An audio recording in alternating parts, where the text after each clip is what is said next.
Les soldats nord-coréens quittent maintenant l'armée russe pour retourner en Corée du Nord. Kim Jong-un veut que vous pensiez qu'il est un héros pour son peuple. C'est pourquoi les médias d'État nord-coréens ont diffusé une cérémonie émouvante pour ces soldats à leur retour du front. Il a salué leur bravoure et a même aidé un soldat qui avait perdu ses jambes. Mais la propagande ne vous a pas montré pourquoi ce soldat a perdu ses jambes. Il a été loué à Vladimir Poutine comme un simple équipement. Et pendant qu'il perdait sa capacité à marcher, Kim Jong-un a gagné quelque chose qui lui tient bien plus à cœur. 20 milliards. Cette alliance a fait passer la Russie d'un État mourant à une machine à profiter de la guerre. Ils n'envoient plus seulement des soldats, ils envoient aussi des ouvriers, construisent des usines de drones et cachent un sombre secret impliquant des milliers d'enfants ukrainiens enlevés. Voyons comment le pays le plus pauvre du monde s'enrichit grâce à cette guerre. Ce clip a été diffusé par les médias d'État nord-coréens. Ici, Kim Jong-un accueille ses soldats lors d'une cérémonie spéciale. Cet événement a été la première reconnaissance par la Corée du Nord qu'elle avait envoyé des troupes spécialisées et des ingénieurs du génie pour des opérations de déminage afin d'aider le dirigeant russe. Lors de la cérémonie, Kim Jong-un a remercié les troupes pour leur mission et salué leurs exploits militaires. Sur les réseaux sociaux, ou je suppose sur Twitter, spécifiquement sur des comptes pro-Corée du Nord, et oui, des choses comme ça existent. Ces comptes sur les réseaux sociaux se sont enflammés après la diffusion d'images par les médias d'État. Ce compte affirme que Kim Jong-un n'est pas le monstre que l'Amérique veut vous faire croire qu'il est. Et dans cet extrait, on peut voir Kim aider un soldat qui a perdu ses jambes. Le compte ne précise pas que Kim est au responsable de la perte des jambes de ce soldat. Il a envoyé ce soldat en Russie pour gagner des milliards de dollars auprès de Vladimir Poutine. Et n'oublions pas, le soldat ne reçoit vraiment rien de cet argent. Tout cet argent va à Kim Jong-un et à ses acolytes. En fait, depuis octobre dernier, lorsque la Corée du Nord s'est d'abord impliquée dans cette guerre, Kim Jong-un a envoyé environ 12 000 à 15 000 soldats nord-coréens pour combattre aux côtés de la Russie. Initialement, ces soldats étaient surtout engagés dans les combats près de Koursk, où l'Ukraine avait récupéré une partie du territoire lors de la contre-offensive. Mais maintenant, nous voyons en fait ces soldats combattre à l'intérieur de l'Ukraine et se battre sur les lignes de front. Cela signifie que des soldats nord-coréens se trouvent sur le territoire ukrainien, combattant contre l'Ukraine. Ils s'impliquent dans une guerre européenne. L'Ukraine n'a rien fait de tel. Il n'y a pas de soldats étrangers qui combattent officiellement pour l'Ukraine.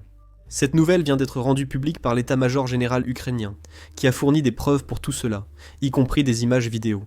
Des troupes nord-coréennes aident les forces russes sur le front de Sumy. Des opérateurs de drones nord-coréens mènent des missions de reconnaissance et règlent les tirs sur les positions ukrainiennes depuis l'intérieur de la Russie.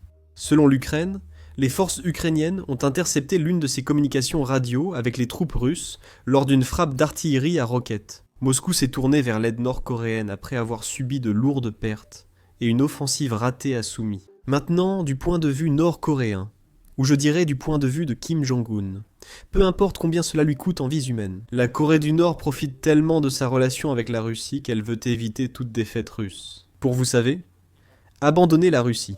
Écoutez simplement le général Jack Keane expliquer tout cela. La Chine soutient la Russie tout comme l'Iran et la Corée du Nord, et ils voient l'accord. Si la Russie gagne, ils gagnent, et c'est ce qu'ils veulent. Parce que cela affaiblira les États-Unis, cela affaiblira les Européens, dans le sens où ils n'ont pas réussi à soutenir un allié et un partenaire. Voyons maintenant ce qui a changé pour la Corée du Nord au cours de l'année écoulée environ. Avant leur implication dans cette guerre, la Corée du Nord dépérissait et était isolée. La Chine était leur principal allié, une relation sans comparaison avec celle qu'ils ont aujourd'hui avec la Russie. De plus, ils disposent maintenant d'une nouvelle carte à jouer. Ils peuvent jouer la Russie et la Chine l'une contre l'autre pour obtenir le résultat qui leur profite le plus. Maintenant, tous ceux qui connaissent l'histoire mieux que moi le sauraient. La Corée du Nord faisait la même chose pendant la guerre froide, où elle montait la Chine et la Russie l'une contre l'autre pour obtenir ce qu'elle voulait. Eh bien, il semble qu'ils retrouvent à nouveau cette capacité. Tout cela grâce à une invasion que Poutine ne peut pas se permettre. Avant la guerre et l'implication de la Corée du Nord, le pays était déjà assez isolé internationalement. Ils ont désormais un partenariat économique et une longue coopération militaire avec la Russie. Et en plus de ça, ils apprennent la guerre moderne. Les soldats qui reviennent du front, eh bien, Ils ont vu à quoi ressemble une guerre du XXIe siècle, surtout à notre époque. Ces soldats seront précieux pour Kim, dont l'armée n'a pas combattu depuis les années 1950. Et comme si tout cela n'était pas déjà assez bénéfique, la Corée du Nord envoie maintenant aussi des travailleurs en Russie pour travailler dans des usines de drones.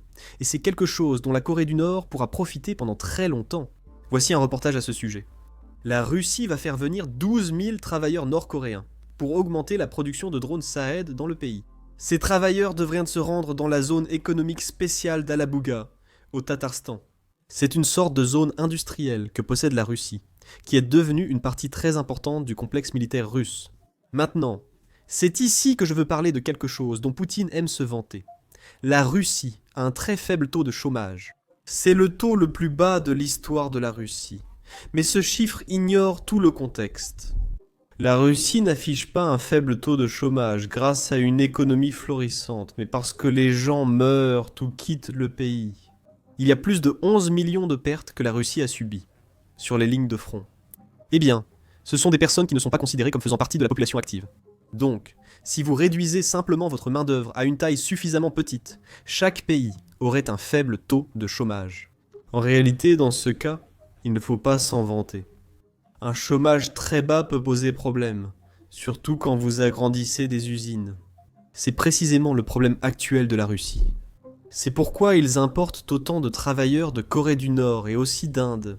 Poutine s'est récemment rendu en Inde et a signé un important accord avec Modi pour faire venir des centaines de milliers d'Indiens, juste pour pourvoir tous les emplois pour lesquels il ne trouve pas de travailleurs à embaucher. Pour revenir à ces travailleurs nord-coréens, Poutine devrait les payer environ 2 $ de l'heure, ce qui est déjà très faible.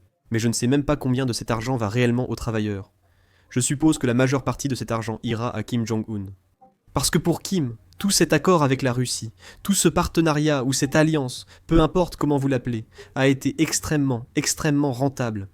La Corée du Nord a gagné plus de 20 milliards grâce à ce conflit depuis qu'elle s'y est impliquée. Bien sûr, tout cet argent ne provient pas uniquement de la vente de soldats, ils vendent aussi énormément d'obus. Selon un rapport de juillet, la Corée du Nord a livré environ 12 millions d'obus à la Russie pendant la guerre. Je suis certain que ce chiffre a encore augmenté. De plus, il semble que tous ces obus soient défectueux. Peut-être 50 voire moins, fonctionnent vraiment. Pourtant, la Russie doit tous les payer. Pour la Corée du Nord, c'est finalement gagnant-gagnant.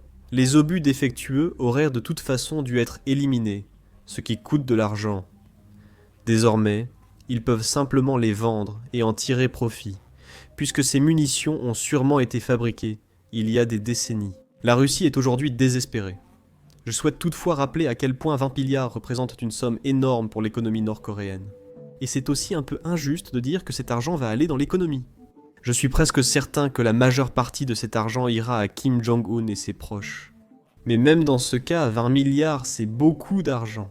Parce qu'avant de s'impliquer dans cette guerre, la Corée du Nord gagnait environ 1 ou 2 milliards de dollars par an, grâce à des arnaques liées aux crypto-monnaies. Donc ils arnaquaient littéralement des entreprises et des particuliers dans le domaine des cryptos, et volaient leurs crypto-monnaies, n'est-ce pas?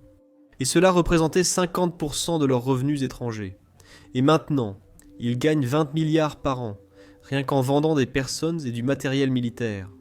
Donc, on peut dire que cette guerre a été vraiment profitable pour la Corée du Nord, du moins relativement parlant par rapport à leur économie. Et il semble que ce flux d'argent ne va pas ralentir de sitôt, car ils signent déjà de nouveaux accords avec la Russie. La Corée du Nord se prépare à produire des drones Shahed et des missiles dans son propre pays, qu'elle souhaite vendre à la Russie. Cela a été révélé par le chef du renseignement ukrainien, Boudanov. Il déclare que les accords ont déjà été conclus, et que le but de cet accord est essentiellement d'augmenter la capacité de production à l'intérieur de la Corée du Nord. Donc, c'est quelque chose que je ne savais pas auparavant. J'ai fait des recherches pour cette vidéo. La Corée du Nord possède déjà quelques usines de drones où ils fabriquent simplement des copies des drones américains Reaper. Et bien maintenant, beaucoup de ces usines vont soit être agrandies, soit rééquipées. Le drone russe Duran est en réalité un drone Shahed renommé pour lui donner une consonance russe.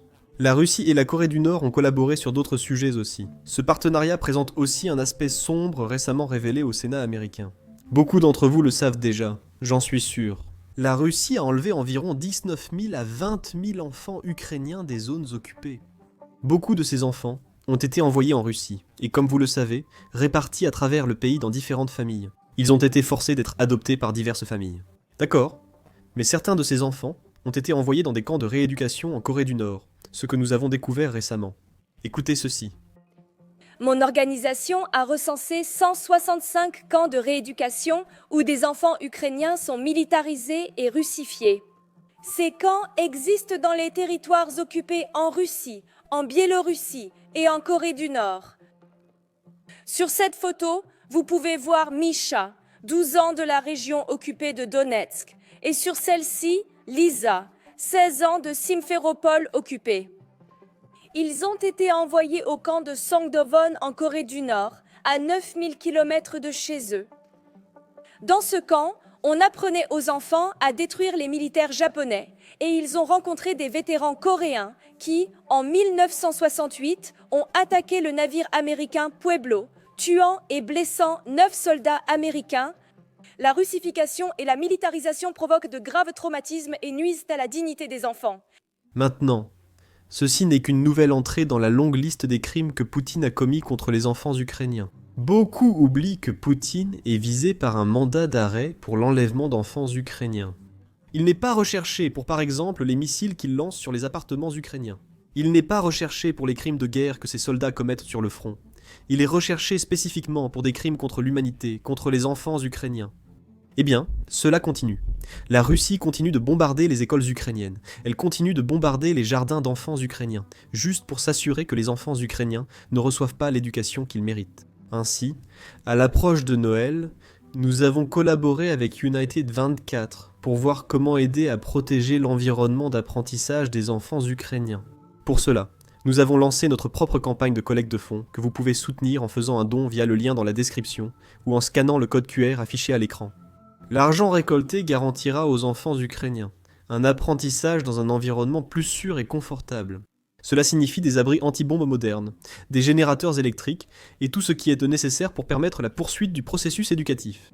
Donc, si vous êtes intéressé, vous pouvez faire un don dès maintenant en utilisant le lien ci-dessous ou le code QR affiché à l'écran. Souvenez-vous, chaque don servira à acquérir ou restaurer ce qui est nécessaire pour l'avenir de l'Ukraine.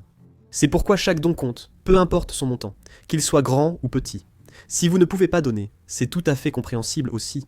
Il suffit d'appuyer sur le bouton j'aime et de vous abonner juste en dessous, parce que cela indique à YouTube de montrer cette vidéo à plus de personnes, et de cette façon, nous pouvons obtenir plus de dons. C'était tout. Je suis Sam, à la prochaine vidéo.